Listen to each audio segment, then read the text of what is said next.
इथं संघर्ष कुणालाच चुकलेला नाही. प्रत्येकाला वाटतंय समोरच्याचं आयुष्य खूप चांगलं आहे.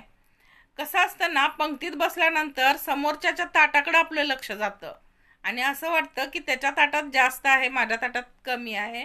तसंच आयुष्यात असं वाटतंय की त्याच्या आयुष्यात सगळं चांगलंच चाललंय, पण माझ्या आयुष्यात सगळं बादच घडते. असं अजिबात नसतंय बरं का. आपण विचार करतो तसं घडत असतंय. समोरच्याचा आपण असा विचार करतो की त्याच्या आयुष्यात असतात दुःख, तो दाखवत नाही, तो जगाला दाखवत नाही. संघर्ष त्याच्या पण वाटेला आलेला असतो, पण तो त्या संघर्षाच्या काळात निमूटपणे त्यातनं कसं बाहेर पडायचं याचाच विचार करत असतो.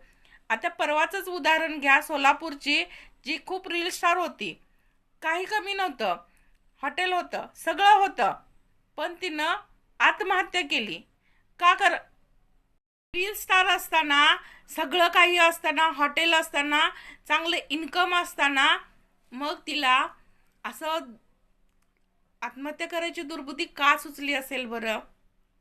तर आपण दाखवतो ते जग रिअल नसतं.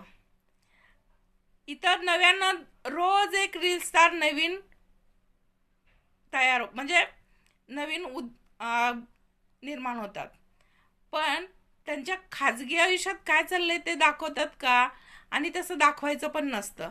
त्यामुळं जे काही चांगलंच आहे तेच दाखवणार, पण खऱ्या आयुष्यात काय आहे ते त्यांचं त्यांनाच माहीत असतं. त्यामुळं प्रत्येकाच्या आयुष्यात काही ना काही असतं. ही दुःखद घटना खूप वाईट वाटलं. सगळीकडं शोककळा आहे आणि त्या दिदीसाठी माझ्याकडून भावपूर्ण श्रद्धांजली.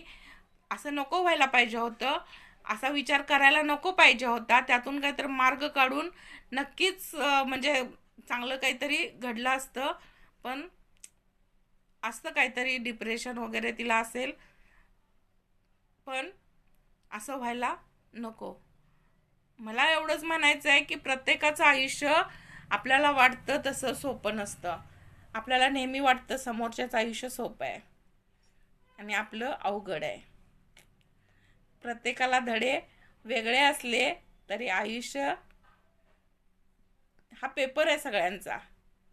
प्रत्येकाला नवीन कोरा पेपर आहे, त्यामुळं तो लिहिलाच पाहिजे, तो पेपर पूर्ण केलाच पाहिजे. तुम्ही कसा त्या विचार करता त्याच्यावरती आहे. तुम्हाला जर तो अवघड जातो कारण तुम्ही त्याच्याकडं तशा दृष्टीनं बघता. तुम्ही कधीतरी विचार करून बघा की काय नाही, सगळं चांगलंच होणार आहे. ऑल इज वेल. जे काय घडणार आहे ते चांगलंच घडणार आहे आणि आपण चांगलंच घडवायसाठी जन्माला आलेलो आहोत. त्यामुळं आता थोडा त्रास आहे, हा त्रास काही कायमसाठी नाही. त्रास सहन केल्याशिवाय, टाकीचे घाव सोसल्याशिवाय देवाला पण देव पण येत नाही. आपण तर माणूस आहोत, त्यामुळं संघर्ष कुणाला चुकलेला नाही. हे जे आहे ते समजून घेऊन आपण आपलं आयुष्य कसं जगायचं ह्याच्यावरती फोकस केलं पाहिजे. दुसऱ्याच्या ताटात काय वाढलं त्याच्याकडं नाही बघितलेलं चांगलं. आपलं ताट कसं सजवायचं ते बघा. तर व्हिडिओ आवडल्यास लाईक करा, कमेंट करा आणि जास्तीत जास्त शेअर करा व्हिडिओला.